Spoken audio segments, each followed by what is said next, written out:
cuando uno habla de trabajo, voy a empezar a proyectar mi pantalla.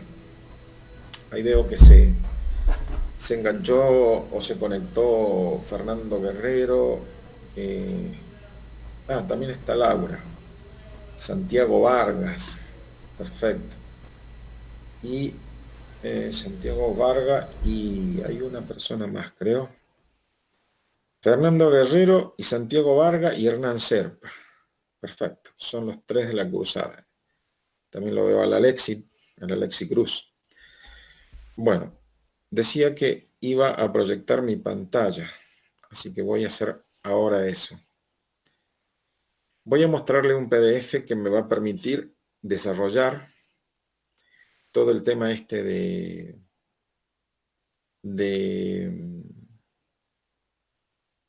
de trabajo como introducción y de energía, trabajo y energía y también de calor. Fíjense, hay una cosa interesante en esto que estoy planteando. Dije que para hablar de la primera ley hay que hablar de calor y de trabajo, pero resulta que tanto el calor y tanto el trabajo son formas de energía. Es decir, que hablar de calor y hablar de trabajo es exactamente lo mismo. Entonces, lo que podemos decir, dado que ambos son energía, tanto el calor es una energía y se conoce como energía térmica, y el trabajo, que se conoce como energía mecánica, pero al final ambos son energía. Y como estamos trabajando con energía, de seguro que concluiremos en que el calor, o mejor dicho, la primera ley no será otra cosa que el tratamiento de la energía. Bueno, les voy a mostrar una filmina. Esta creo que ya se las envié, si mal no recuerdo, después si no me las piden. A ver, hay mucho para trabajar. Bueno, es esta. Ahí dice calor, trabajo y primer principio. La autora de esto es Fátima Masó, es una ingeniera industrial. Bueno, ahí está. Son 5 temas sencillos y a todo lo vamos a ver. Solamente que los primeros lo voy a pasar muy rápido, ¿sí? Voy a ir directamente al cuarto tema y luego voy a volver sobre el tercero, sobre el segundo, porque quiero que me entienda a qué me refiero cuando vamos a hablar del primer principio. Así que voy a ir directamente a la parte donde dice primera ley o primer principio de la termodinámica. Yo creo haberle dicho alguna vez, el primer principio de la termodinámica no es si bien se llama primer principio, no es el que primero se descubrió, sino más bien el primer principio fue el segundo que se descubrió y el segundo principio fue el primero que se descubrió. Esto pasa algo parecido a lo que es cuando uno habla de matemática. Por ahí el profe Franco Rodríguez, que creo que fue el profe de matemática aplicada, le habrá dicho a ustedes que, que en términos de cálculo, no fue el límite el que se descubrió primero, sino fue la derivada que se descubrió. Bueno, acá va a pasar lo mismo, ¿sí? Acá va a pasar lo mismo. Lo que primero se descubrió fue el segundo principio, porque, a ver, ¿de dónde surge la termodinámica? La termodinámica surge de un muchacho casi de la edad de ustedes, muchacho jovencito, llamado Carnot, Sadi Carnot. Eh, este muchacho, gracias. Voy a tomar un poco de ponlo así.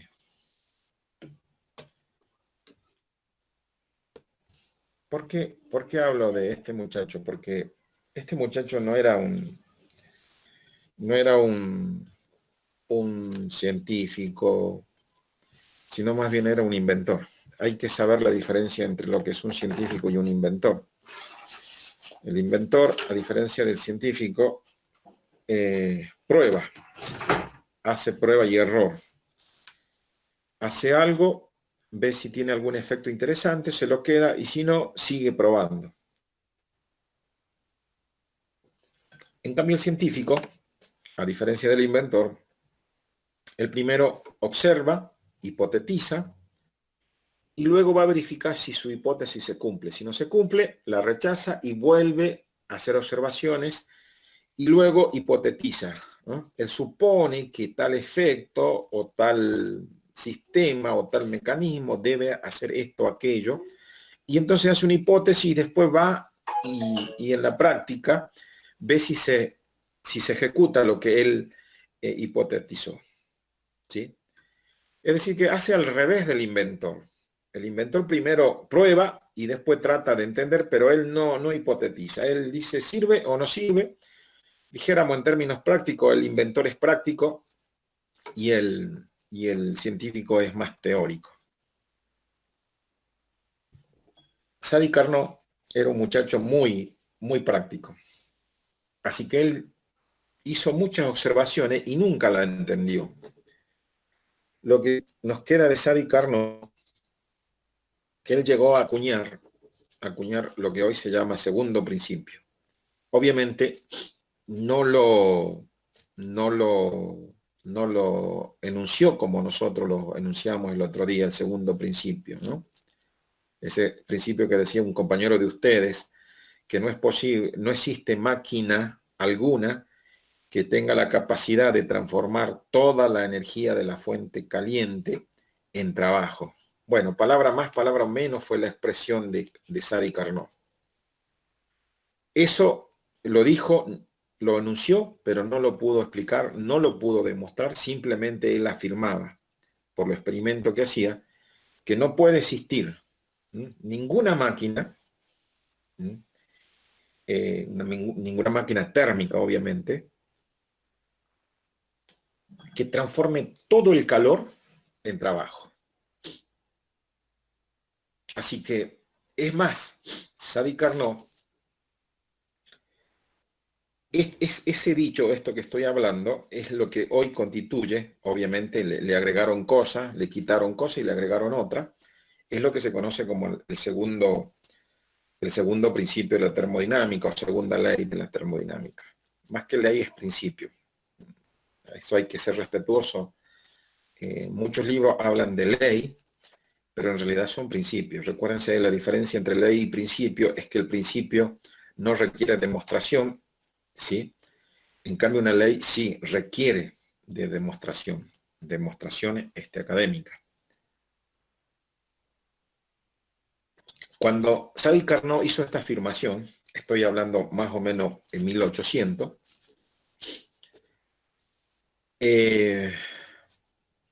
la primera ley, o lo que mejor dicho, lo que se conoce hoy como primera ley, no se sabía. Él, por eso digo, explicó o predijo que ninguna máquina podía transformar toda la energía en trabajo, pero él no le explicó por qué ni cómo. Simplemente lo afirmó y quedó. Y entonces él propuso la máquina ideal, que ya lo vimos en las clases pasadas. Y entonces él dijo, la única máquina que puede hacer eso es una máquina ideal. Y de hecho, aún siendo una máquina ideal, esa máquina ideal no podría transformar, ¿sí? Todo el trabajo. ¿Y saben por qué lo dijo? Porque hay una cosa que es importante que los cuente. Y a mí me gustaría que ustedes lo lo memoricen, lo que voy a decir a continuación. El otro día, o la última clase online que tuvimos, habíamos dicho que el segundo principio, ¿sí?, era conocido como la entropía. Y habíamos dicho que la entropía, ¿sí?, no es otra cosa que también una energía, un calor más exactamente, es una energía térmica que la máquina no la puede transformar en trabajo. Es decir, que la entropía en términos prácticos no es otra cosa que una energía, es la misma energía, o mejor dicho, es una parte de la energía térmica o la energía de la fuente caliente. Repito, la entropía, desde un punto de vista práctico, ya cuando entramos a los teóricos ya hay que hablar en otros términos. Desde un punto de vista práctico, la entropía no es otra cosa que parte de la energía de la fuente caliente que no se pudo transformar en trabajo, o mejor dicho, la máquina no lo puede transformar en trabajo. ¿Sí? Eso es lo que en la vez pasada, si ustedes ahora comparan la concepción de entropía que lo acabo de decir con la famosa concepción de la entropía que aumenta el desorden, bueno, no sé de qué, pero dice que aumentan el desorden, verán que la concepción de aumento del desorden no nos da demasiada información. Si yo le dijera que la entropía es parte de la energía de la fuente caliente que no se pudo o no se puede transformar en trabajo, eso tiene más sentido para nosotros. Bien. O sea que la entropía al último era calor. Entonces, ¿qué sucedía cuando Sadi Carnot observó?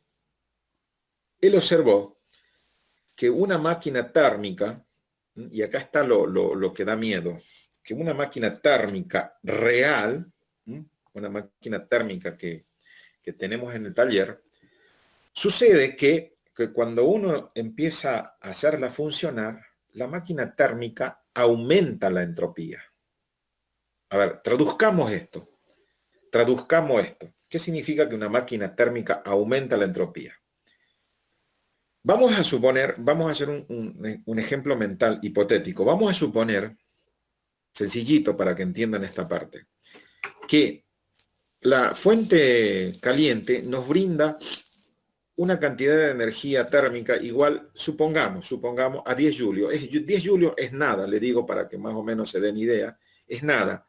Un fósforo, para que ustedes me entiendan, un fosforito, un cerillo, eso que encendemos la cocina o algunos encienden en el cigarrillo, eso brinda más de 10 julios, para que tengan idea. Eso anda por los 25 y 35 julios dependiendo de la calidad del fósforo. Por eso digo que un fósforo todavía es más que 10 julios. Bueno, pero nosotros vamos a suponer que tenemos una máquina térmica cuya fuente caliente brinda 10 julios. Y vamos a suponer que de esos 10 julios, esa máquina, 4 julios se transforman en trabajo. No importa si es poco o mucho, simplemente estamos haciendo un ejercicio imaginario. Entonces, de los 10 julios, 4 julios le transforma en trabajo. Cosa que, en términos prácticos, le digo que estoy exagerando mucho, porque en realidad debe andar por medio julio que transformar en trabajo. Pero bueno, yo voy a suponer que 4 julios se transforman en trabajo y 6 julios se van a la fuente fría. ¿Saben qué pasó? Que Sadi Carnot observó que en vez de irse 6 julios a la fuente fría, él observó que había 7 julios que se iban a la fuente. O sea, midió, ya les dije que en términos termodinámicos, la entropía no es otra cosa que calor. Entonces, observó que en vez de que se vayan 6 julios hacia la fuente fría, él observó que había 7 julios. Entonces, si ustedes suman 7 julios a la fuente fría y 4 julios que se transformaron en calor, si suman son 11 julios. Entonces, dijo, caramba, esto no puede pasar. Si yo saqué, mi fuente fría me dio 10 julios y 4 se transformaron en trabajo, yo tengo que tener como entropía solamente 6 julio. Pero sin embargo, cuando hacía mediciones, el hombre observó que no había 6 julio, había 7. Entonces el hombre simplemente dijo, no entiendo.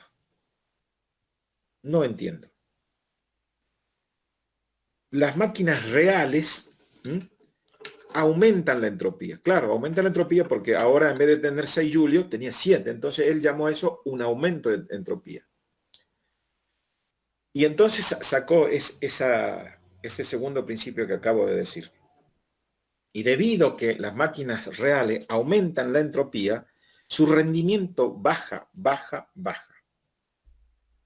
Entonces, a medida que la máquina aumentaba la entropía, significaba que su rendimiento era cada vez menor. Porque si ustedes se recuerdan cuál es la fórmula de rendimiento, si no se acuerdan yo se los digo, es, ¿sí?, la energía que se obtiene, en este caso el trabajo, sobre la energía que ingresa, en este caso la energía térmica de la fuente caliente. Esa división o relación entre trabajo y calor es lo que se llama rendimiento. Y si ahora ustedes obtienen, ¿sí?, hacen la diferencia, van a ver que cuanto más calor yo tengo a la salida, menos rendimiento tengo. Bueno,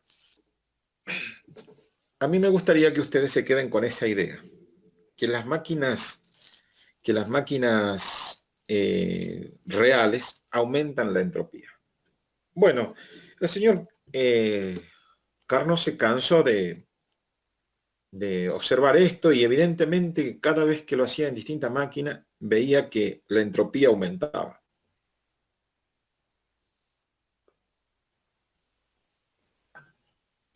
Se cansó Sadi Carnot y se dedicó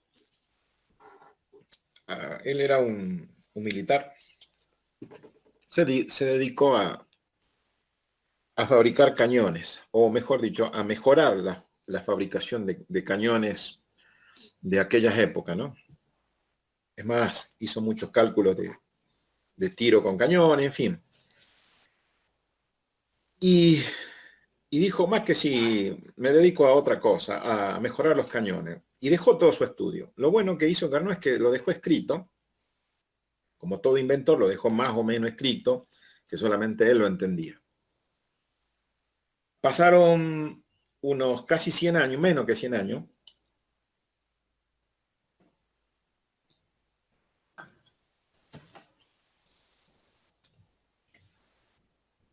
y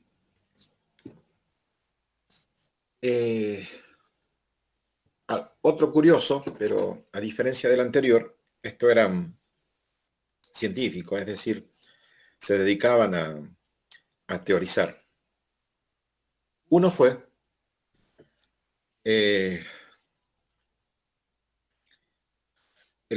un alemán, ¿sí?, se llamaba Rudolf Clausius, ¿sí?, por un lado, y un inglés por el otro. Julius Thomson era un inglés que más adelante la corona inglesa le dio un título de caballero, de noble. El título es de caballero, ese lleva el nombre por Lord. Por eso en los libros a Thomson se lo conoce como Lord Kelvin, ¿sí? De hecho, nosotros tenemos la escala termométrica como la escala Kelvin, pero ese es el grado de noble o de caballero que le dio la corona inglesa por haber hecho esto que enseguida vamos a hablar. Entonces, entre Clausius y Thomson y después Kelvin, tomaron el trabajo de Carnot. La historia dice que lo tomaron de forma independiente, es decir, que Clausius estudiaba las cuestiones de Carnot por separado en Alemania y Thomson también por separado en Inglaterra. Recuerden que España es chiquitita, Europa es chiquitita. Es como que Clausius estaba en Buenos Aires y Thomson estaba acá en Jujuy. Los países son chiquititos en aquel lugar. La cuestión es que toman el trabajo y lo que no podía explicar Carnot, lo explican ellos muy sencillamente. De hecho, yo le puedo demostrarlo. Hizo unos pasajes matemáticos muy simples, muy sencillos. Y descubrieron lo que no podía explicar Carnot. Clausius lo denominó entropía. Y Clausius lo dijo y dijo que lo que hacía que el rendimiento baje de las máquinas térmicas de Carnot se trataba por qué aumentaba la temperatura a la fuente fría. Porque las máquinas reales agregan energía al sistema, fíjense, agregan energía al sistema, por eso aumenta el sistema su temperatura, debido, entre muchas cosas, a la fricción. ¿Sí? Una de las razones que producía el efecto térmico para bajar el rendimiento era la fricción. Es decir, cuando uno frota dos superficies, se ponen en contacto y como producto de ese rozamiento o fricción se genera calor. Y ese calor que se genera se agrega al calor de salida y por lo tanto se suma. Y razón por la cual el señor Carnot observaba que aumentaba la entropía, pero él no lo podía explicar. Ustedes me dirán, pero era elemental saber que dos cuerpos se rozan y producen calor. Hoy es elemental eso. Hoy.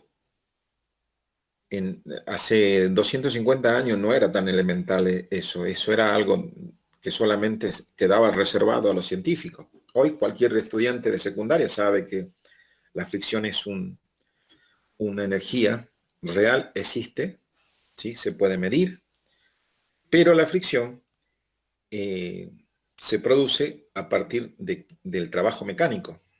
Es decir, cuando el calor, la energía térmica se transforma en trabajo mecánico, el mismo trabajo mecánico produce fricción y esa fricción no es otra cosa que la producción de calor y ese calor se aporta al mismo sistema aumentando su temperatura. Ustedes recuerden, cuando las primeras clases yo les decía a ustedes que una máquina térmica funciona entre dos fuentes térmicas, ¿m? Y cuanto mayor sea el diferencial térmico, mayor trabajo puede producir la máquina térmica. Es decir, si mi fuente caliente produce, pongámosle un número, 10 grados, y mi fuente fría está a 5 grados, ustedes hacen 10 menos 5, 5 grados. Y con esa temperatura ustedes pueden calcular un determinado calor. Pero si yo en vez de que mi fuente caliente esté a 5 grados, perdón, mi fuente fría esté a 5 grados y ahora está a 3, hago la cuenta, digo 7 menos 3, perdón, 10 menos 3 son 7. Ahora dispongo de mayor calor para transformar en trabajo. Y si ahora yo tengo la fuente caliente, la fuente fría a 1 grado, y digan, ustedes van a hacer la cuenta, 10 menos 1 grado son 9 grados. Ahora yo tengo 9 grados que puedo transformar en trabajo. Y así sucesivamente. Es decir, cuando el diferencial térmico entre la fuente fría y la fuente caliente o viceversa es mayor trabajo producirá la máquina. Pero he aquí, como le dije hace rato, en vez de que ese diferencial aumentara, repito, la entropía es la misma, es una parte de la energía de la fuente caliente, y si esa energía tenía más temperatura, ustedes hagan el cálculo, a mayor temperatura de salida, menor diferencial térmico y por lo tanto menor trabajo que produce la máquina. Razón por la cual Carnot y después Clausius y Thomson concluyeron de que las máquinas reales aumentan la entropía debido a la fricción. Bueno, lo grande de eso no era la observación, sino cómo ellos lo pusieron en términos matemáticos, que luego le pasaré a explicar lo que hicieron eso. Bueno, hasta allí entonces, como habrán podido todos escuchar, yo estoy hablando de calor y trabajo y no salgo de hablar de calor y trabajo. Bueno, ustedes en la pantalla, ahí creo que todo lo pueden ver, van a ver, allí dice, bueno, esto sale de un texto más adelante. Fíjense, ya que estamos, quiero este tema sobre todo. Esperen un poquito que... bueno, fíjense que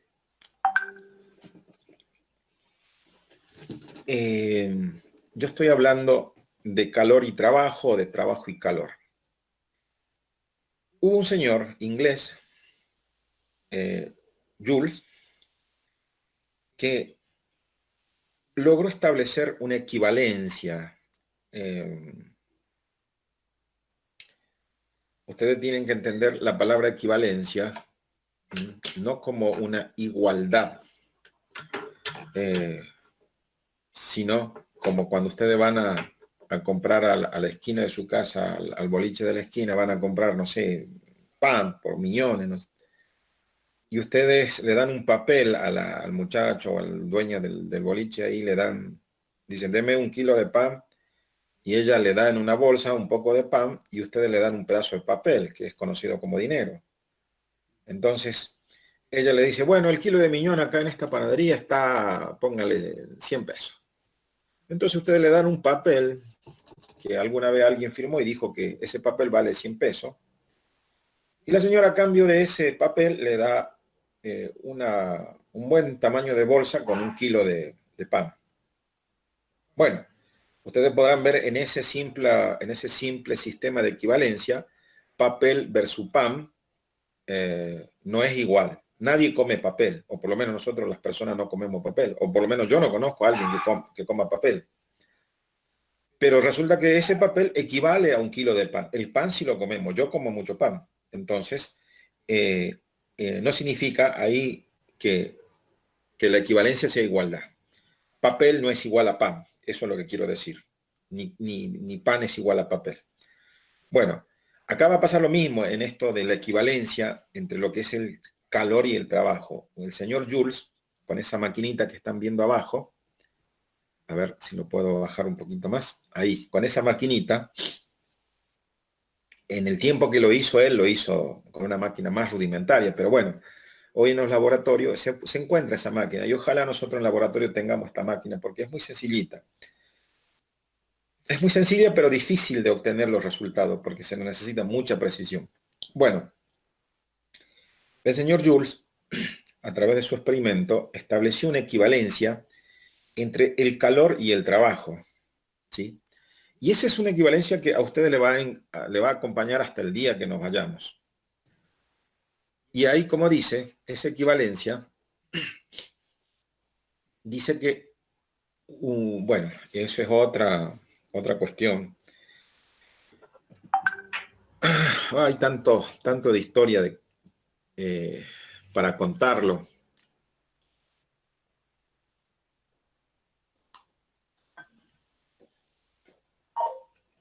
Fíjense que allí dice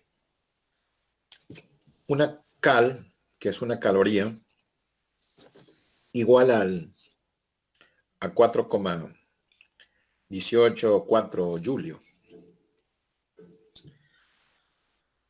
Eso sería un tema de investigación. ¿Por qué se llama caloría? Es algo muy simpático, porque tiene que ver con duendes y hadas y brujas, toda esa cuestión tiene que ver. Por eso digo, sería simpático que ustedes se pongan a investigar por qué se llama cal.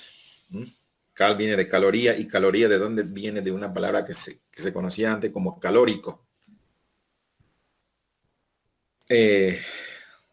Yo hace rato le hablaba de Carnot. Cuando Carnot cuando Carnot hizo todo lo que les conté hace rato, el calor no se concebía como hoy se conoce. El calor era como una persona en el tiempo de Carnot. Era como un espíritu, ¿sí? De hecho, a ese espíritu le llamaban el calórico, ¿sí? Y se conoció a esa concepción de la energía térmica, ¿sí?, como la teoría del calórico.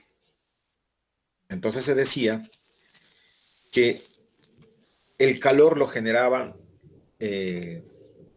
los entes con vida.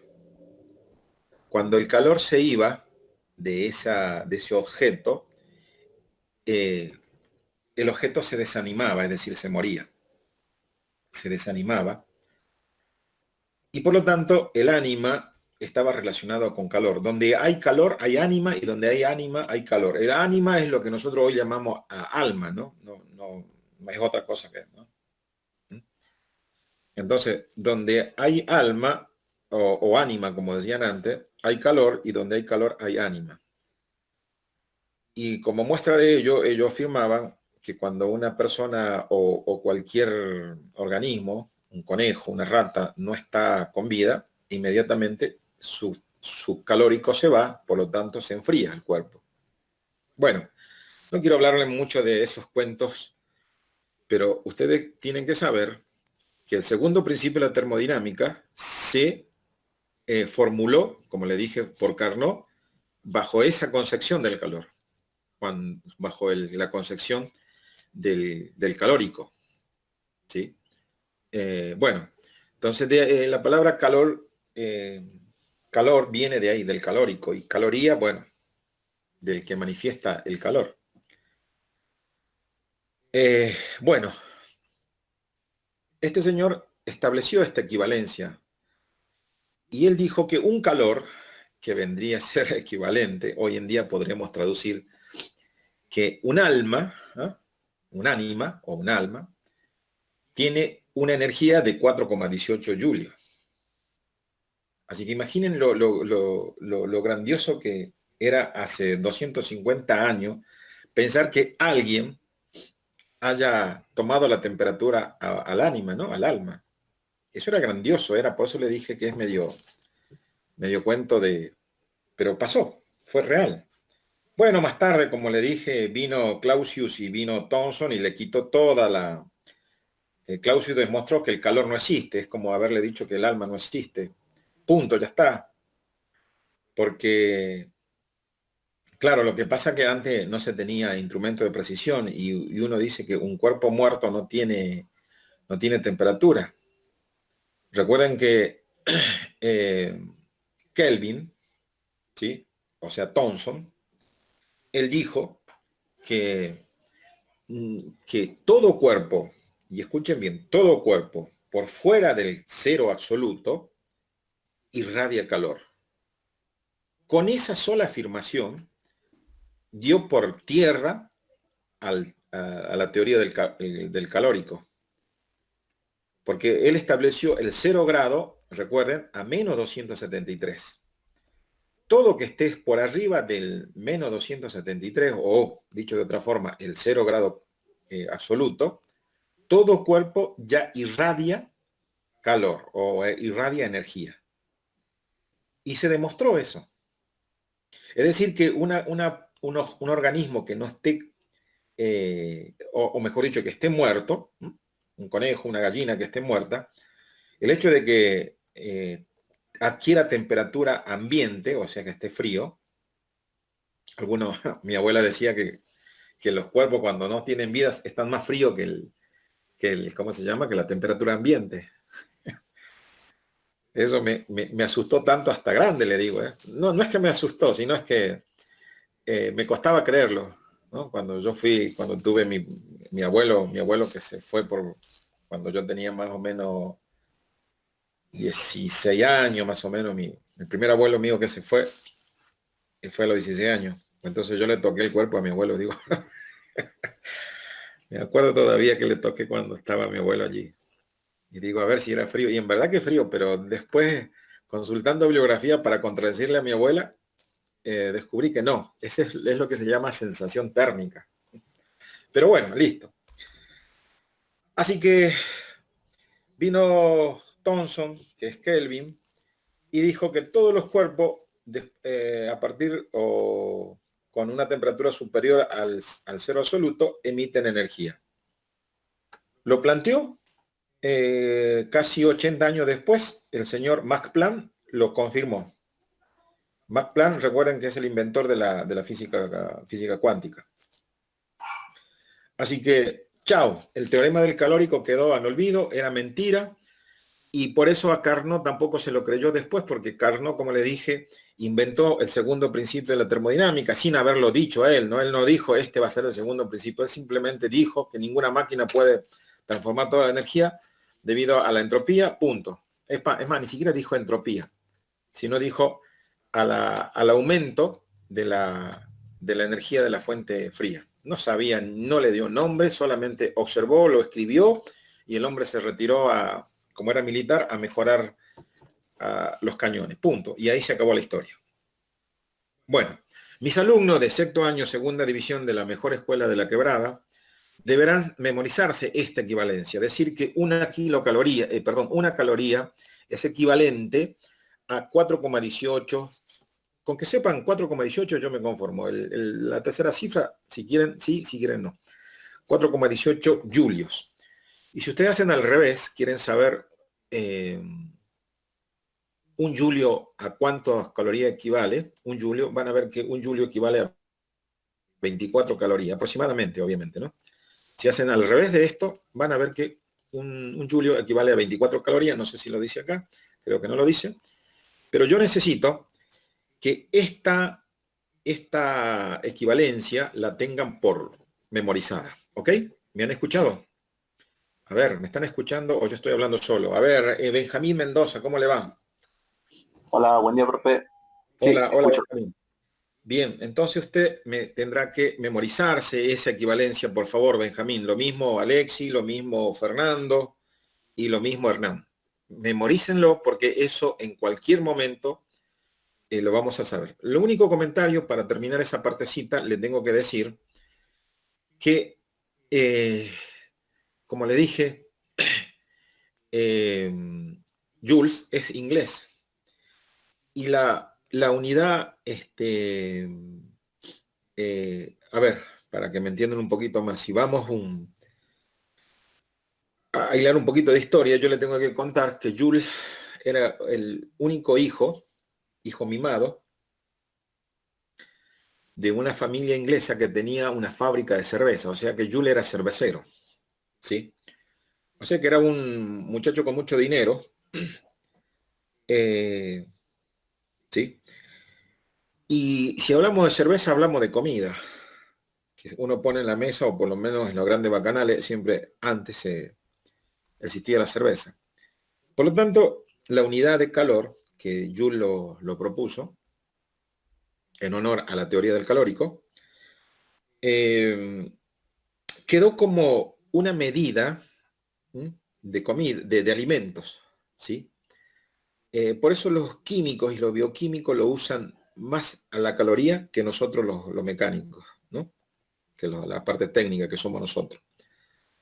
No obstante, en alguna ocasión, en los problemas, si por ejemplo agarramos un libro norteamericano o un libro inglés, bueno, si decimos norteamericano e inglés, estamos casi lo mismo. Siempre van a trabajar en caloría o en un equivalente de la caloría que es el BTU. El BTU fue el corrimiento de la energía que se usaba para medir los alimentos, que es la caloría. El BTU es el corrimiento de los alimentos a la parte técnica. Por eso ellos le llaman al BTU unidad térmica británica, ¿no? Eso significa BTU, unidad térmica británica.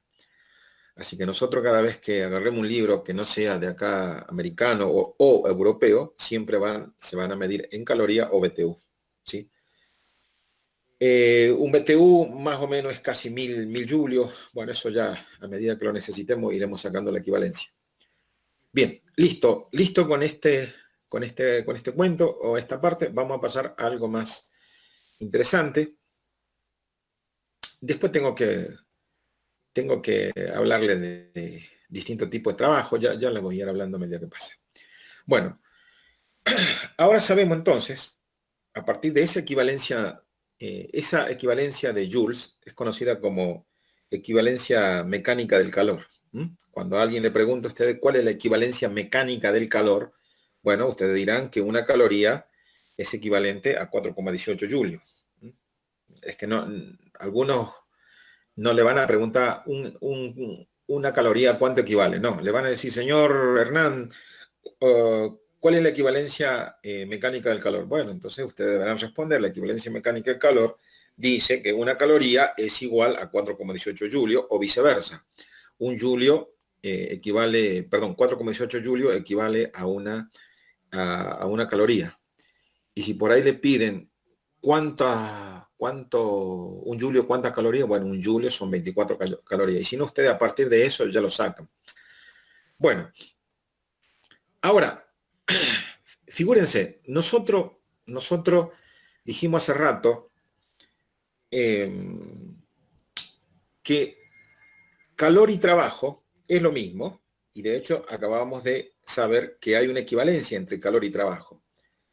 Por lo tanto, el calor y el trabajo se miden en las mismas unidades, en este caso, julio.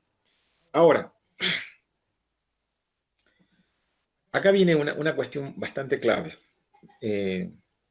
Nosotros ya sabemos qué son los sistemas termodinámicos, ¿no? Recuerden que dijimos que un sistema termodinámico es una abstracción que hace la termodinámica, una abstracción de qué, del universo.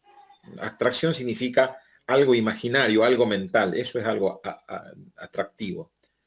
Abstractivo, no atractivo, no confundir abstractivo que con atractivo.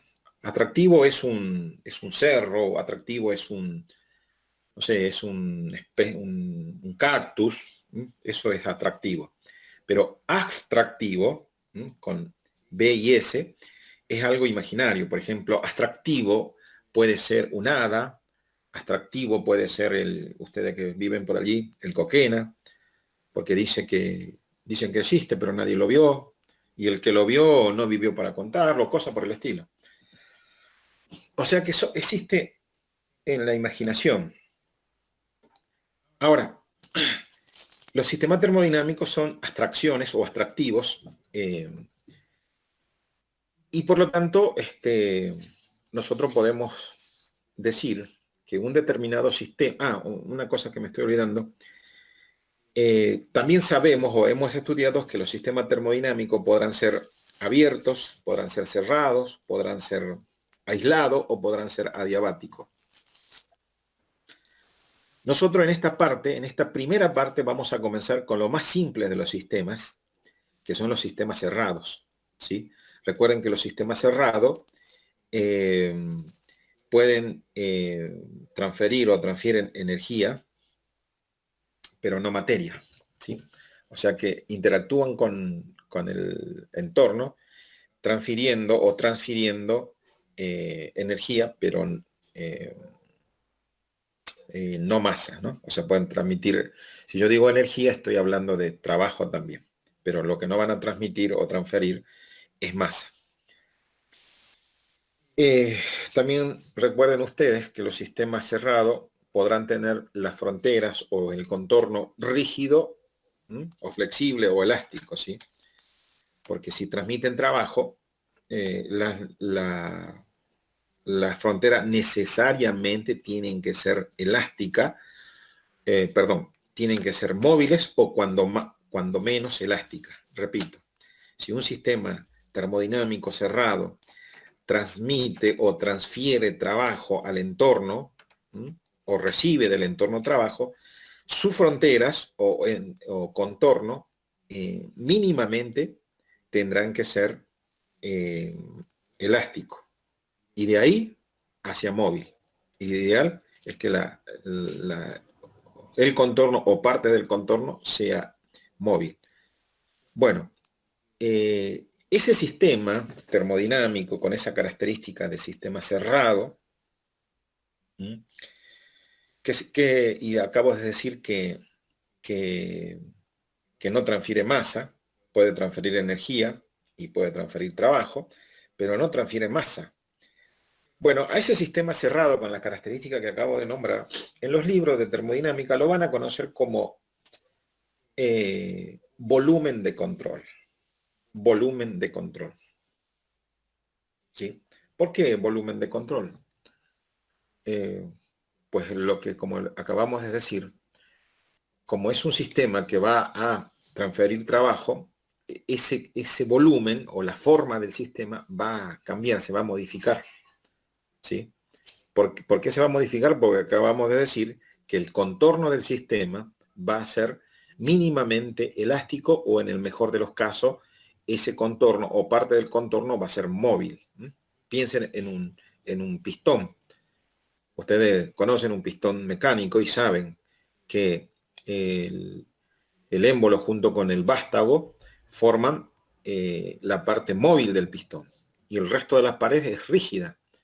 Bueno, es necesario que sea móvil para que pueda transferir trabajo, porque si ese émbolo se queda quieto y por lo tanto toda la pared se transforma en rígida, es un sistema que no puede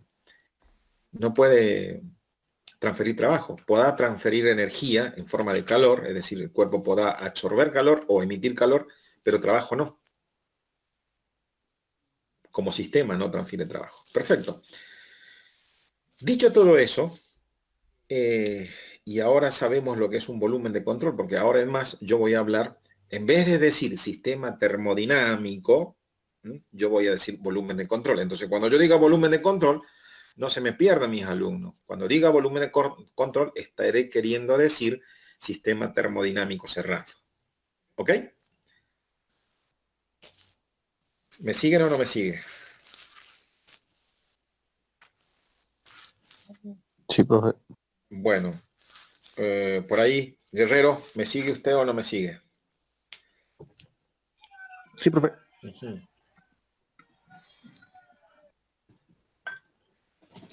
¿Por qué es necesario que le haga esta aclaración? Yo acabo de decir que vamos a comenzar con los sistemas termodinámicos o volumen de control, que repito, son sistemas cerrados, pero que lamentablemente, en la realidad, son muy pocos los sistemas cerrados. O sea, existen como sistemas cerrados. El mismo pistón es un sistema cerrado, como le dije, y todos los autos tienen sistemas cerrados. Pero fíjense que en la industria no está movilizada por motores térmicos. Bueno, hoy, ¿no?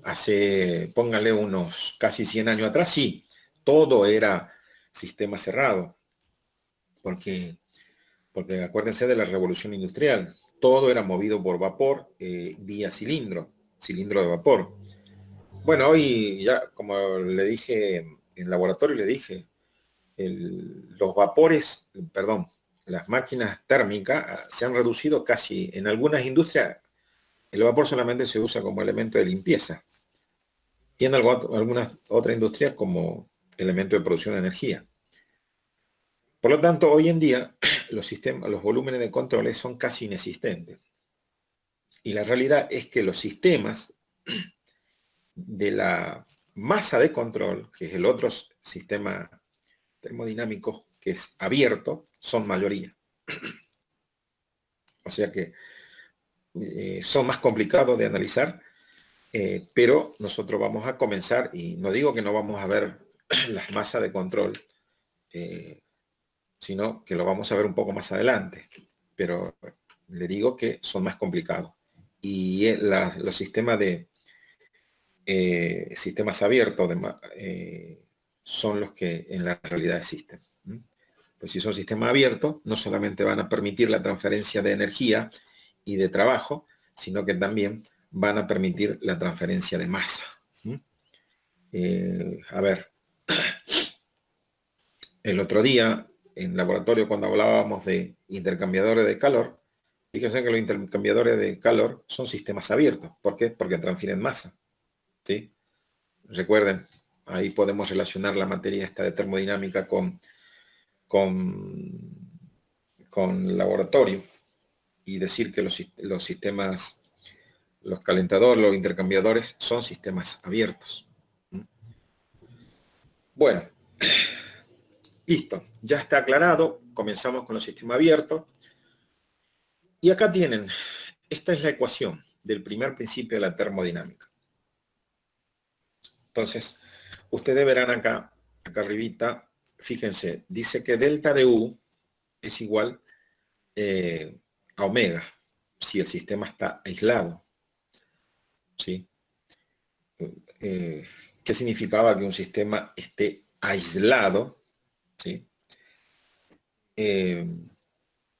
Aislado, recuerden que aislado significa que no tiene interacción. ¿Sí? Que no es lo mismo que un sistema adiabático. ¿Sí?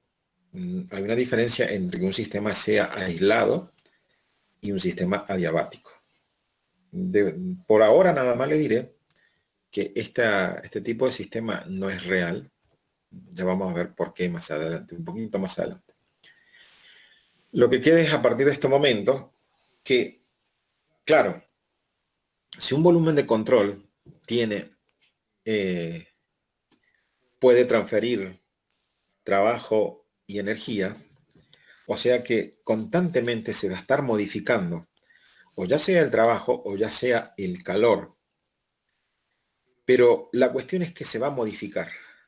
A esa modificación, es decir, a ese aumento o suma, a esa disminución o suma, sea de trabajo, sea de calor, a ese conjunto se lo va a denominar energía interna, ¿sí? O energía total. ¿Sí? En algunos libros figura la energía interna como energía total, ¿sí?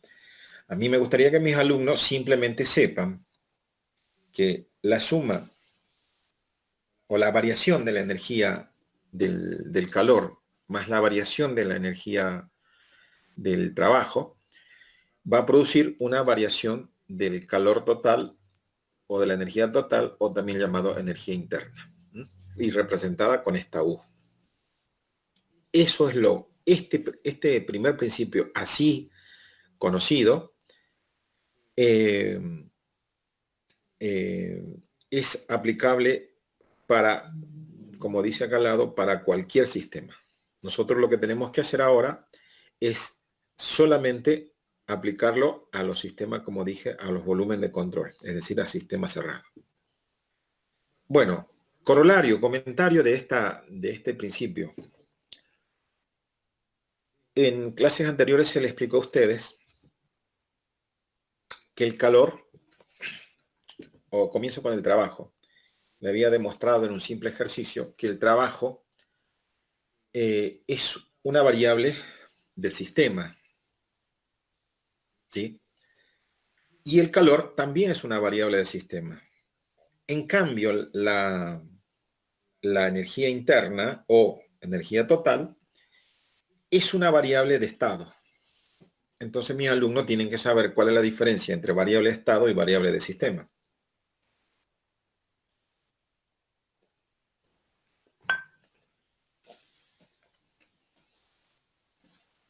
Para que más o menos se recuerden, les diré en breves palabras que llamábamos variable de estado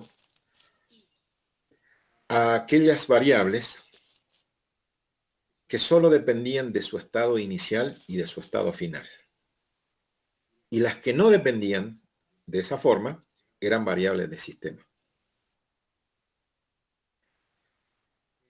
Una definición un poquito más apropiada diríamos que la variable de estado no dependen de la trayectoria, ¿sí? No dependen, la variable de estado no dependen de la trayectoria o del recorrido que hace el sistema, sino solamente dependían de su estado inicial y final. mientras que la variable de sistema eran variables que su valor o su valor absoluto dependía de la trayectoria o recorrido que hacían. Y una vez creo haberle demostrado que el trabajo, por definición, es fuerza por distancia, y la distancia ya nos está diciendo que es el recorrido la distancia del recorrido que va a depender del valor del trabajo. En cambio, el calor va a pasar lo mismo. Ahora ustedes me dirán, pero ¿cómo tiene recorrido un calor? El calor tiene su recorrido. Ustedes fíjense, a ver, si ustedes pudieran de alguna manera graficar la fórmula del calor, esa fórmula que dice que Q es igual al coeficiente a una constante por la masa por la variación de la temperatura, eso le daría una gráfica, y esa gráfica sería el recorrido del calor. Lo mismo que en el trabajo. También esa gráfica del trabajo nos daría su recorrido. En fin, entonces, tanto trabajo como calor son dependientes del camino o trayectoria que hayan logrado recorrer. En cambio, la energía interna no va a depender de esa trayectoria. Y ahí está la diferencia. La energía interna será una variable de estado, del estado final y del estado inicial, mientras que las otras dos serán del sistema. Y eso es súper importante que ustedes se recuerden. ¿Por qué? Porque ahora voy a meterme con matemática.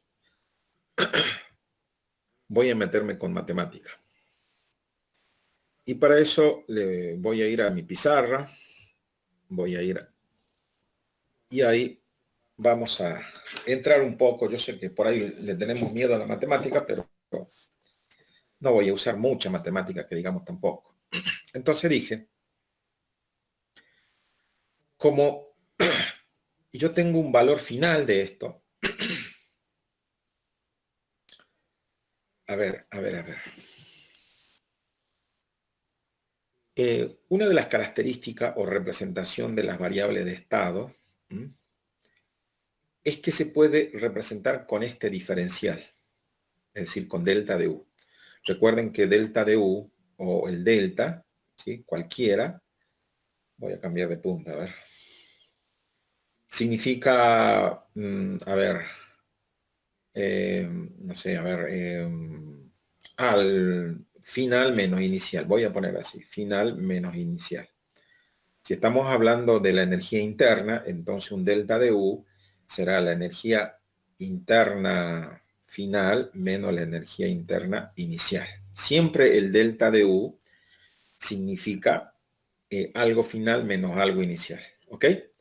Entonces, si nosotros vemos una variable con un delta, esa delta significa que esa variable es una variable de estado. ¿Ok? Bueno, pero acá fíjense, el calor no, ni el trabajo no, porque dijimos que no dependen del inicial, del final menos el inicial, ni el trabajo ni el calor. Entonces, ¿de qué dependerán? Y acá surge un problemilla grande. Surge del instante. Si, por ejemplo, voy a graficar, supongamos que este sea la gráfica o la trayectoria de un objeto, sin importar qué, de A a B.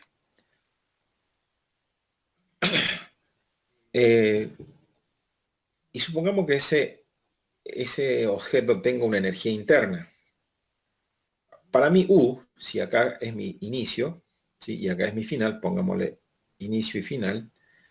Para mí la energía interna simplemente será acá B menos U, B menos A. La energía interna será B menos A. Pero esta trayectoria también hizo un trabajo.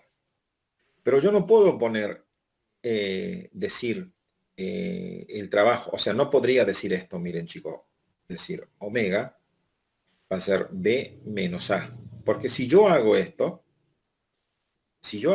estoy queriendo decir que en vez de tomar la curva como trayectoria, la curva, yo estaría tomando esta recta. ¿Sí? Eso es lo que significa algo final menos inicial. La diferencia, si yo llegase a tomar omega como B menos A, no estoy tomando la trayectoria real, sino la trayectoria promedio, ¿sí? Que es la recta. Entonces estaría de más hacer esa afirmación. Entonces, ¿qué es lo que tengo que hacer para mejorar? ¿Cómo yo sé? ¿Cómo yo sé qué valor tengo que tomar, por ejemplo, en el punto acá, en este punto, o en este otro punto? Así, porque la curva esa está formada por distintos puntos, ¿m? Por la que pasó el objeto o el móvil desde A hasta B. Son puntos, porque al fin y al cabo nosotros nos enseñaron por allí en matemática que una línea está compuesta por una sucesión indefinida de puntos. Por lo tanto, yo puedo y necesito saber cuál habrá sido el valor del trabajo en este punto, ¿sí? ¿Cuál habrá sido el trabajo? ¿Mm? En este otro punto, ¿sí? Necesito saber cuál ha sido el trabajo. Y la única herramienta que me permite eh, obtener un valor en un punto determinado de una curva se llama, ¿cómo se llama en matemática? Repito, el único instrumento, ¿m? En este caso, instrumento matemático, también podríamos decir físico, que me permite saber qué valor toma, ¿sí? La función en un punto determinado. ¿Cómo se llama en matemática eso?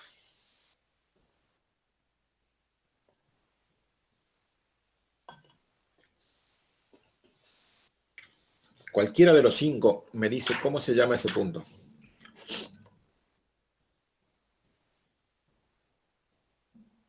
Fernando, ¿se acuerdan? Fernando Guerrero.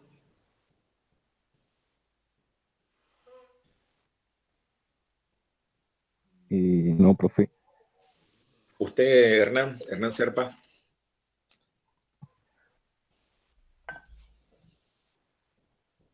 Hernán se fue. No, profe. Tampoco sabe. Y el último señor, Benjamín Mendoza.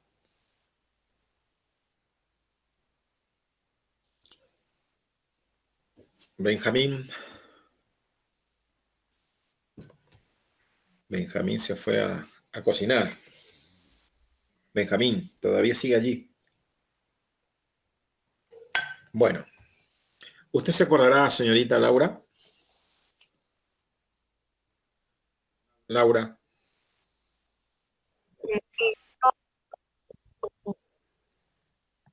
Uy, qué pena.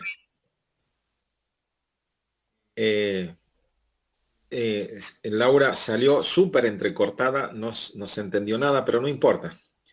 Bueno, se lo digo yo. Ese operador o instrumento o herramienta matemática se llama derivada. ¿Sí? Lo que yo necesito acá, ¿sí? Es calcular en este punto, ¿m? La derivada.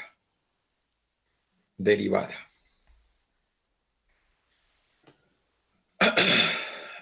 Y específicamente, como esto va a representar la curva del trabajo, entonces yo necesitaré la derivada de, de W. Pero tengo un problema. Bueno, ustedes se recordarán, la derivada lo voy a poner, ustedes no lo estudiaban así, pero va a ser lo mismo. Ustedes decían,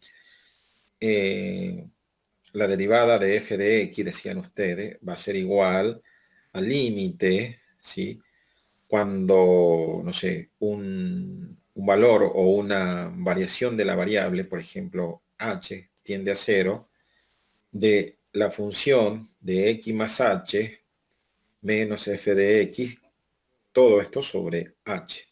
Si este límite existe y es finito, entonces existe la derivada. Así decían ustedes en matemática, no sé en qué matemática, pero lo decían.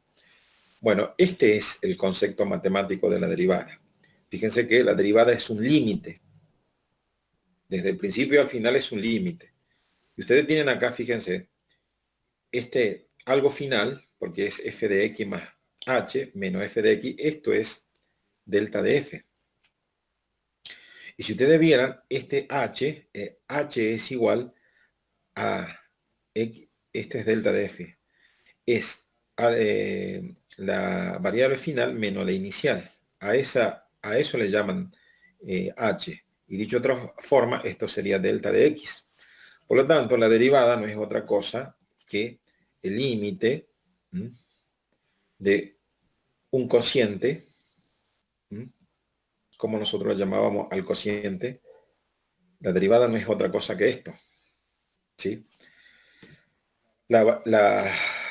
Esto solo, alguna vez le dije que se llama razón geométrica.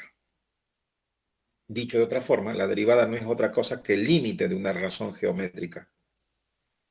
Y yo una vez les dije que toda vez que veamos una razón, ¿sí? Una razón, para nosotros razón, la razón en este caso geométrica,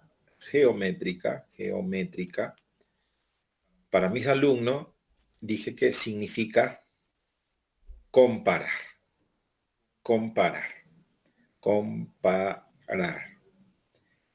Y la comparación no es otra cosa que el acto de medir. O sea que medir es comparar, comparar es medir.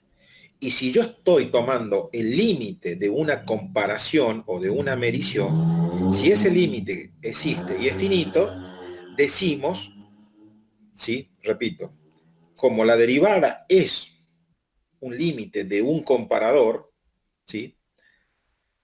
Y ese límite existe y es finito, decimos que la derivada existe, o dicho de otra forma, estimados. Y eso es lo que yo necesito que ustedes, o dicho de otra forma, que la derivada no es otra cosa que una medición o de un valor en un instante dado de esta trayectoria.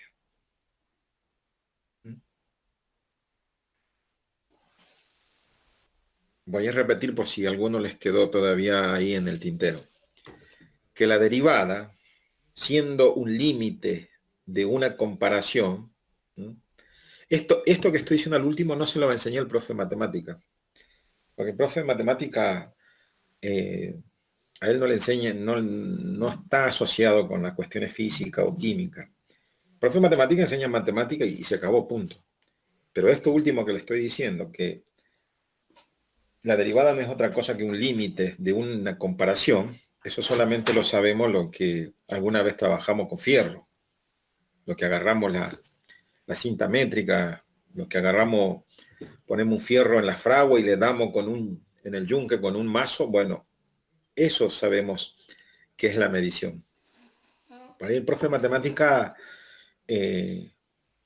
por ahora, ¿no? Yo creo que en el futuro, ¿sí? Los profes de matemática, de hecho se intentó, ¿no? Con esto de matemática aplicada, es que el profe vincule la física, ¿sí? Con la física, la química, con la matemática. Porque en realidad la matemática aplicada debería llamarse física matemática, ¿sí? Que en los profesorados de formación, en el profesorado de formación matemática hay una materia que se llama, yo di esa materia alguna vez, hace muchos años, di la materia física matemática. Bueno, en fin, ya le enseñé entonces lo que es algo de matemática. Ahora tengo un problema. Siempre hay un problema. Bueno, voy a borrar esta parte que no lo voy a usar. Tengo un problema. ¿Cuál es el problema? Que resulta eh, que la función, como verán ustedes, la, la eh, acá quiero que si yo soy amigo del profe Franco Rodríguez, eh, ¿ok? Alguno de ustedes los tuvo el año pasado, ¿verdad? No sé, ¿quién fue a quinto? a- bueno, no sé qué quinto da el profe Franco Rodríguez. Él me decía que sí le daba a ustedes integrales de línea, no sé si será cierto. Pero voy a suponer que es cierto que el profe Franco Rodríguez le da integrales de línea. ¿Por qué? Porque, miren acá, ustedes han visto que esta es una función, ustedes la conocen, como función mm, real, función de variable, variable real, ¿sí? Así le enseñaba. Eso es en análisis matemático de cuarto. Eh, es una función de variable, de una única variable real. Y yo calculo que si es que vieron integral de línea, el profe Franco le habrá enseñado esto, miren. Esto es una función de dos variables reales, función de dos, vamos a poner, dos variables reales.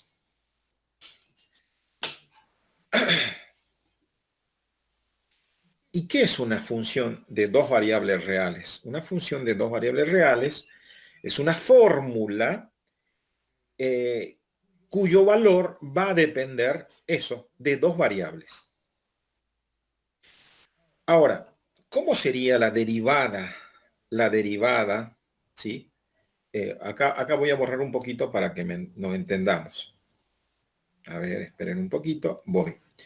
Recién habíamos repasado que es una derivada, pero ahora miren, nosotros dijimos que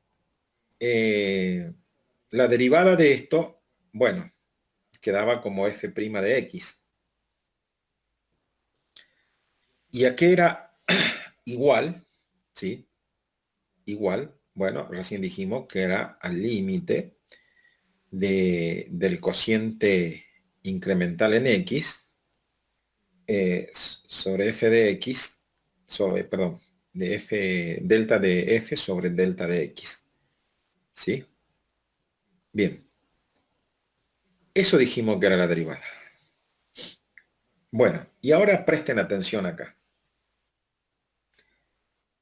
Acá, en la función, en la derivada de una función de dos variables, x e y, va a seguir siendo lo mismo, pero la definición va a ser así, miren. Va a ser lo mismo que el límite, ¿sí? Cuando delta de x tiende a cero, hasta ahí es lo mismo. Pero acá hay un problema. Va a ser primero, ¿sí? F de x, ¿sí? En delta de x, ¿sí? Acá me faltó algo, esperen un poquito, ya voy a arreglar ahí. Más delta de f en y sobre delta de y. Acá me faltó poner una cosa acá. Perdonen, acá cometí un error muy grave. Acá. Esperen, ahora se me va a borrar y voy a arreglar acá. Va a ser igual a delta de x, coma. Bueno, acá tiene que decir coma, delta de y, entre paréntesis se lo suele colocar cuando tiende a cero. ¿Sí? Y esto es la definición de la derivada de una función de dos variables. Si lo tradujimos, si lo traduje, ahora fíjense, esto si quiere lo vamos a poner entre paréntesis, ¿sí? ¿Ok? ¿Me confirman ustedes si vieron esto en matemática aplicada o no vieron?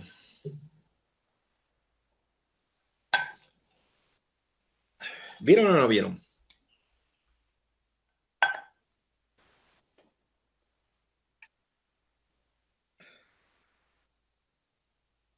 ¿No vieron?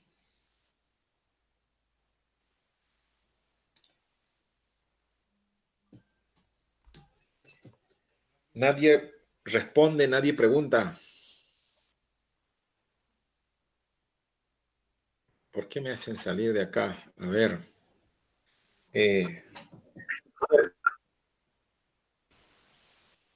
A ver, si hablaron, no lo escuché. A ver si pueden hablar más tranquilo para que yo le pueda entender qué dijeron. Que sí, profesor. Sí lo vi. Sí lo vimos. Perfecto. Bueno, me alegro mucho que lo hayan visto. ¿Usted de qué quinto hizo el que me contestó? ¿Qué quinto era? Yo, profe, quinto, segunda con Sí. el profesor Franco Rodríguez. Ah, perfecto. ¿Usted, Serpa, también era de quinto segunda? Serpa era de quinto segunda. Sí. Ajá. ¿Y usted, Guerrero? Sí, profe. Bueno, no, le preguntaba si también hizo quinto segunda. Ah, sí, también con el Ah, profe perfecto. Franco. Bien, perfecto. Entonces no vamos a tener problema. Entonces voy a adelantarme y voy a decir simplemente, miren lo que voy a hacer acá. Voy a aplicar la propiedad, ¿sí? De la propiedad de linealidad de los límites, que dice que el límite de una suma es igual a la suma de los límites. Entonces miren lo que yo voy a poner. Voy a poner, uy, esperen un poquito acá. Voy a poner, repito, voy a aplicar la propiedad de linealidad de los límites y voy a quedar así. Límite de x, delta de x, delta de y, ay, este no quiere escribir, delta de y. Cuando todo esto tiende a cero, ¿sí? De la función en x sobre delta de x, o sea, esto continúa acá, más límite de delta de x, coma, delta de y, cuando tiende a cero, de la función analizada en y sobre delta de y. O sea que se transforma cada una de estas variables en una derivada. Y si ya para terminar voy a decir, ahora miren qué símbolo voy a usar. Fíjense. En los libros de matemática, antes que bueno, lo voy a hacer como lo vamos a hacer en termodinámica. Derivada de f de x sobre de x. Y miren, acá voy a poner esa crucecita, que ustedes me van a decir qué significa. Y acá voy a poner derivada de y, esto es y, respecto del diferencial de y. Y acá voy a poner otra vez la crucecita. Ahora pregunto a mis alumnos, ¿qué significa eso? ¿Qué significa?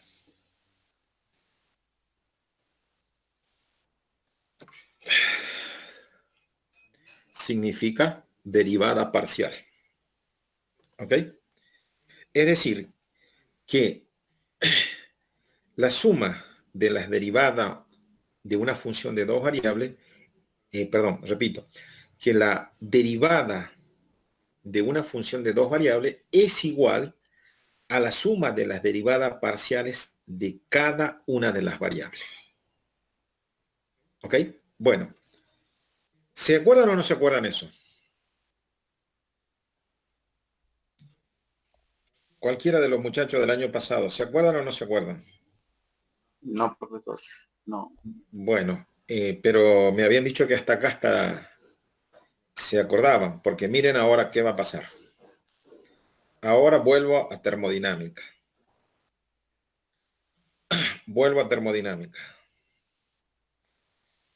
Fíjense que delta de U, lo voy a poner acá, o U, es una función de dos variables que va a depender de Q y va a depender de W. Y esa función va a ser, como hace rato puse como suma, será Q, ¿sí? Que va a depender, acuérdense que va a depender de la temperatura, y omega, que depende del trabajo, dijimos que va a depender de la distancia, o de X, que la distancia es X. Dicho de otra forma, esto yo puedo poner que la derivada como diferencial de omega digo, de U, va a ser igual a la derivada parcial, ¿sí? Así lo usan ustedes en matemática aplicada. Delta de Q más la derivada parcial de omega. Yo hace rato puse de esta forma, fíjense. Este es diferencial total, ¿sí? Y hace rato puse así, diferencial parcial, así. Así. Así. Bueno. Entonces mis alumnos tendrán que saber ahora, cualquiera de las dos formas, chicos, miren, ya sea que usen la D en esta forma como de gancho, o que la usen de esta forma como de cruz, cualquiera de las dos formas está bien, ¿sí? Yo prefiero usarla así, me acostumbré a usarla como de gancho. Si ustedes la quieren usar como cruz, es lo mismo. Lo único que tienen que saber que estas son derivadas parciales, o esta son derivadas parciales, y esta que no tiene nada, que es recto, que es normal, es una derivada o diferencial total, ¿sí? Entonces, ¿por qué es parcial esta? Un diferencial parcial, o también en algunos libros lo van a encontrar como diferencial incompleto. ¿Por qué? Porque esto solamente es una parte de la energía interna, y el trabajo también es otra parte. Por eso son derivadas o diferenciales parciales, mientras que la energía es una derivada total, ¿sí? Eso es muy importante. O sea, el efecto al final es el mismo. Lo único que estamos haciendo nosotros, que reconociendo que para las derivadas o diferenciales, usaremos derivadas o diferenciales totales para cuando la variable sea de estado. Y usaremos derivadas o diferenciales parciales para cuando la variable sea de sistema, es decir, para cuando la variable dependa de la trayectoria del recorrido. ¿Ok?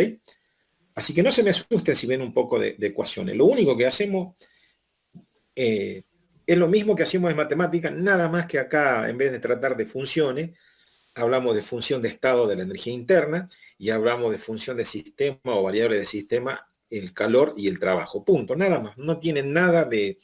No hay por qué sentirse que me falta matemáticas. Con que lo hayan visto un poquito el año pasado, suficiente. Obviamente, como las derivadas de una variable, acá hay propiedades que deben conocerla, y si no la conocen, yo en el mismo momento se la explicaré.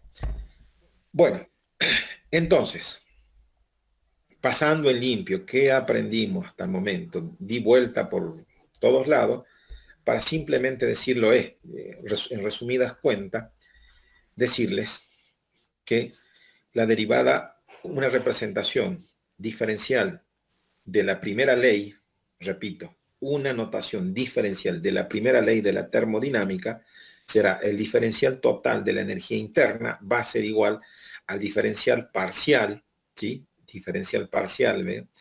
Del trabajo más el diferencial parcial o incompleto del trabajo.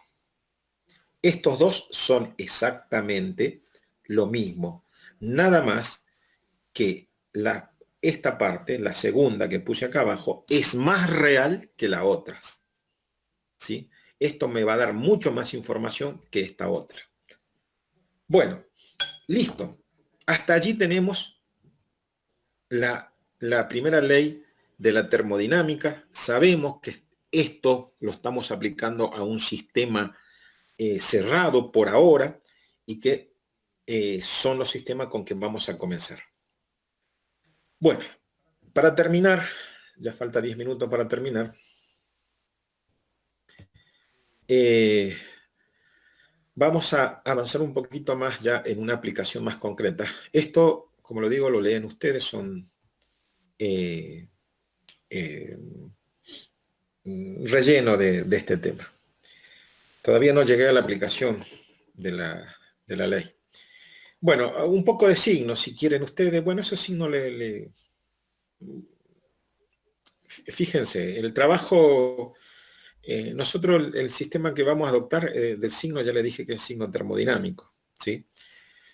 Acá si el calor, fíjense, esto que está como un círculo cerrado o una línea cerrada, está representando al sistema cerrado, ¿no? El cuadrado siempre representa el universo, ¿sí? El universo o el entorno del sistema. Recuerden que el sistema no es otra cuestión que una separación del universo. O dicho de otra manera, el volumen de control no es otra cosa que una abstracción del universo. Teníamos acá que esta flecha, en ese sentido que está indicado, y refiriéndonos al calor, en este caso dice que el calor se considerará negativo si sale del sistema y como positivo, o sea, Q mayor que 0, si ingresa. Esto es, lo conocen algunos profesores, lo enseñan, por lo menos a mí me lo enseñaron, como el criterio egoísta, le dicen egoísta, ¿no? Es como, fíjense ustedes pónganse como sistema, si a ustedes le entra plata, lo van a tomar como algo positivo, y si le tienen que pagar no sé, para alguien, para alguna dama o algún caballero, tienen que pagarle algo, ustedes lo van a ver, mi bolsillo se empieza a adelgazar y ustedes lo van a ver como algo negativo. Bueno, tómenlo así, ¿no? Como un sistema de adopción de signo egoísta. Egoísta porque si me entra es bueno y si sale de mi bolsillo es malo. Bueno, ese es el sistema. Lo mismo con el trabajo, ¿no? Bueno, lo dejamos allí. Eso es para que lo lean. Y quiero llegar un poquito más. Acá está lo que... Acá. Todavía no. Bueno, yo creo que esto lo voy a dejar para que lean. Acá está lo que habíamos hablado hace rato sobre quién es diferencial. En fin.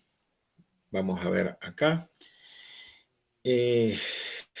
Acá está lo que estábamos hablando, para qué usar las diferenciales. Pero tampoco me quiero detener en eso. Esto sí es muy importante. Pero quiero ir a los problemas y todavía no llego a los problemas. O acá, a ver, déjenme ver. Sí, acá voy a dejar, porque esto es muy importante. Sí, voy a dejarlo acá. Acá lo voy a dejar. Los distintos trabajos termodinámicos.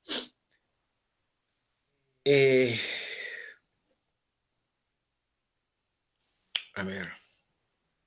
Bueno, yo voy a comenzar de acá. Ustedes cuando lean el PDF pueden irse más arriba. Distintos trabajos o distintos procesos termodinámicos. Nosotros recuerden que vamos a trabajar con 4 o 5 variables. Por hoy voy a hablar de 4 variables nada más. Recordemos, un sistema termodinámico puede estar descrito con tan solo conocer 3 variables. ¿Sí? Es más, sabiendo 2 variables del sistema termodinámico o del volumen de control, yo puedo adquirir todas las demás variables. Pero yo no voy a ser tan fugaz, y en vez de hablar de 2 variables que describan por completo al volumen de control, yo prefiero hablar en esta mañana, para terminar, de 4 variables que van a definir completamente al volumen de control. Dicho de otra forma, 4 variables que van a definir completamente al sistema termodinámico. Cerrado, volumen de control. Bien, veamos. ¿Qué variable tenemos en un sistema, en un volumen de control? Tenemos temperatura. Ya sabemos que la temperatura es una variable. Tenemos... y habría que preguntar, ¿la temperatura será variable de estado o variable de sistema? ¿Qué se le ocurre a ustedes? ¿Será variable de estado o variable de sistema? La temperatura será variable de estado. Otra variable, el volumen. ¿El volumen será variable de estado o variable de sistema? Respuesta, variable de sistema. También tenemos la presión. ¿La presión será variable de estado o de sistema? De sistema. 3. Y al último nos falta, ya tenemos el volumen, ya tenemos la temperatura, y nos falta la presión. La presión será variable de estado o de sistema. Variable de sistema. Ahí tenemos ya 4 variables, repito. Temperatura, ¿sí? Presión, ¿sí? Volumen. 3. Me falta una más. Vamos a considerar a otra variable. Bueno, están relacionadas. Ya hablamos nosotros hace rato de la variable de estado llamada energía total o energía interna. Dijimos que es una variable de estado. Y ahora le vamos a incorporar otra variable a esas variables que hablamos. Va a ser la... por ahora le vamos a llamar entropía. Ya cuando avancemos un poco más y veamos la segunda ley, vamos a hablar de otra forma. Entonces, a la temperatura, a la presión y al volumen le vamos a agregar una cuarta variable que va a ser la entropía. Bien, entonces esas 4 variables van a ser suficientes para describir por completo todo el volumen de control. Veamos qué va a pasar ahora en un sistema o volumen de control donde el volumen como variable de sistema se mantenga constante. ¿Qué significa que se mantenga constante? Que su valor no varíe. ¿Sí? Eso significa que se mantenga constante, que no varíe. Esto es un diagrama que se conoce, no sé si lo dice acá, como diagrama de Clapeyron o Clapeyron, como ustedes prefieran. Yo lo digo Clapeyron o a veces Clapeyron. Se lo escribo el nombre.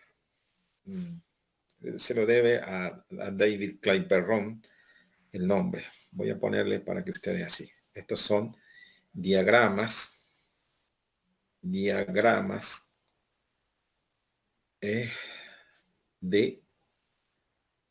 Clapey con Y, Ron. Clapeyron. ¿Sí?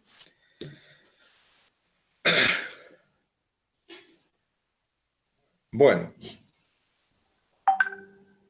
Estos diagramas, o diagrama de Clapeyron o diagrama presión-volumen, como prefieran ustedes, pero hay que ser termodinámico y lo vamos a llamar diagrama de Clapeyron. Bueno, en los diagramas de Clapeyron, presión-volumen, vamos a tener, ¿sí? Que a un proceso o volumen de control donde se mantenga constante, y esta es la forma de representar con una línea vertical, ¿sí? El volumen, recuerden que este es el eje del volumen, y queremos decir que el volumen va a ser constante, se va a representar con una vertical. ¿Por qué? Si nosotros hacemos la proyección de esta recta hacia acá, en este punto tendríamos un volumen, ¿sí? Dado, no sé, le podemos llamar volumen 1. Y ese volumen siempre se mantendría. ¿Sí? Y así, cualquier otro, pongamos acá un volumen 2, ¿sí? Y si lo proyecto, ¿sí? Yo puedo tomar este pedacito, ¿sí? Hoy ahora no quiere escribir. Bueno, este pedacito como, ¿sí?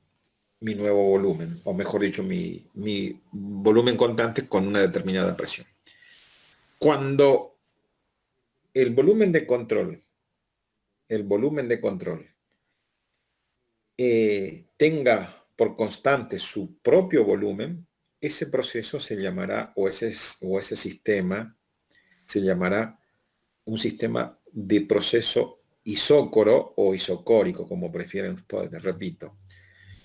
El sistema o volumen de control se denominará proceso isócoro o isocórico, como prefieran ustedes. ¿Qué significa que un proceso sea isocórico? Que su volumen sea constante, ¿sí? Si nosotros aplicamos la primera ley, ¿sí? Ya sabemos que la primera ley dice que la variación de la energía interna va a ser igual al calor, ¿sí? Más el trabajo, ¿sí? Pero nosotros sabemos que el trabajo en termodinámica es igual a la presión por el diferencial del volumen. Diferencial del volumen. ¿Qué significa que sea diferencial del volumen? Que el volumen pueda variar. O sea que acá el volumen sea distinto de cero. Pero resulta que como nuestro volumen de control es isócoro, es decir, volumen constante, esto no va a variar y por lo tanto este diferencial de presión siempre va a ser cero. Y si la presión por cero, el trabajo va a ser cero. Y de ahí es que tenemos este omega cero, ¿sí? Bueno, ahí te dice que el trabajo es nulo o cero porque la variación del volumen también es nula. Es decir, que el volumen no varía porque es constante. Eso es importante que sepan, que existen los procesos isócoros porque el volumen se mantiene constante. Pero también tenemos otros procesos, como el proceso isóbaro. Fíjense, en el anterior nuestro trabajo era nulo, pero en un proceso donde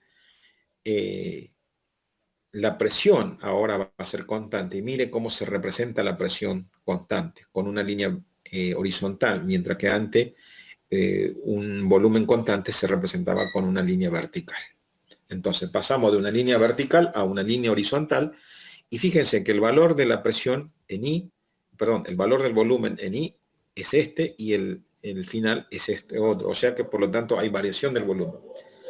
Y acá yo voy a tener el trabajo igual a el diferencial, o mejor dicho, sí, el diferencial. Acá hay una cosa muy, muy importante que, a ver, yo le voy a dejar para la próxima clase, porque si no, hasta yo me estoy cansando, eh, eh, averiguar de dónde sale esta fórmula, ¿sí? Por ahora lo voy a dejar así. La próxima clase le voy a decir, esto sale de tal lado. Simplemente quiero que quede claro que ya conocemos los procesos isócoros y ahora los isóbaros. Tenemos un otro proceso.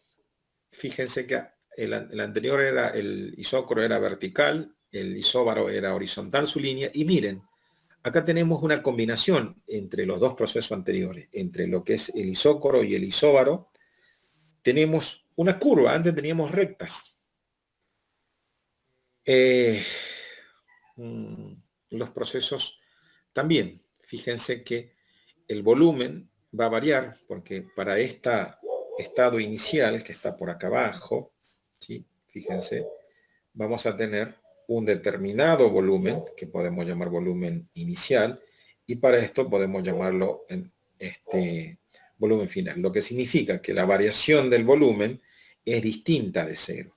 Y si es distinta de cero, por definición de trabajo, yo tendré trabajo en este caso.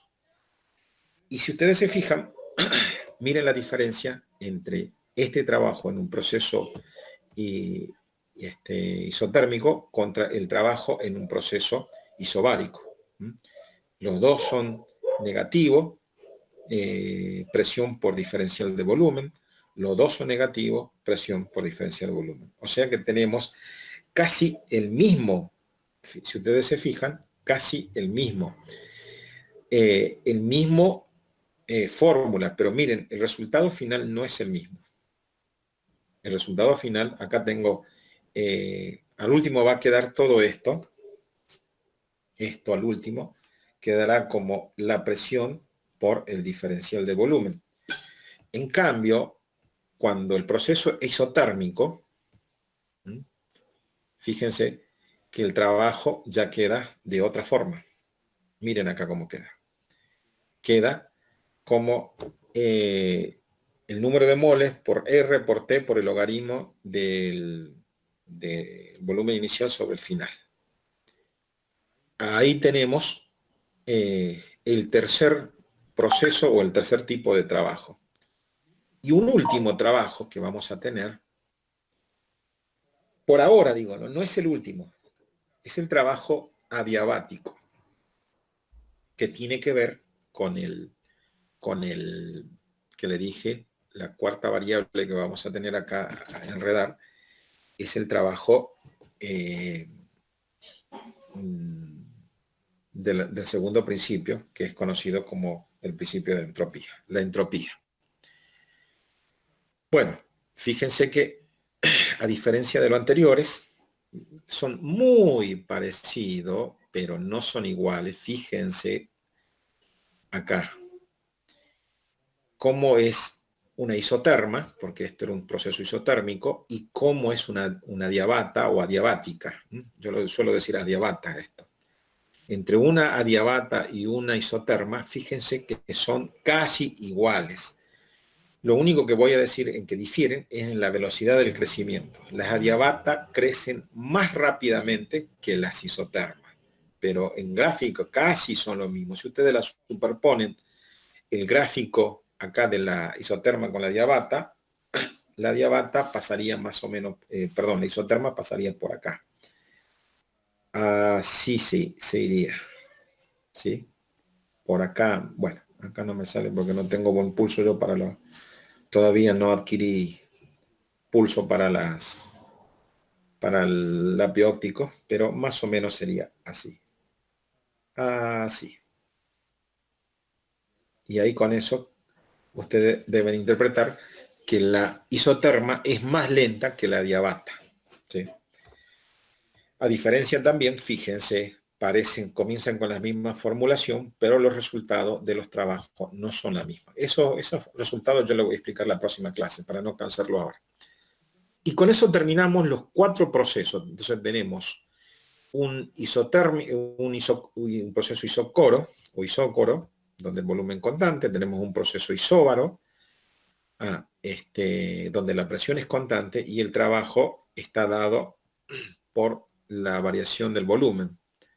¿Sí? Ya le dije que esto es variación del volumen. Luego continuamos con una isoterma. El trabajo en una isoterma está dado fíjense, por la ecuación de los gases ideales y multiplicada por el logaritmo de la variación del volumen.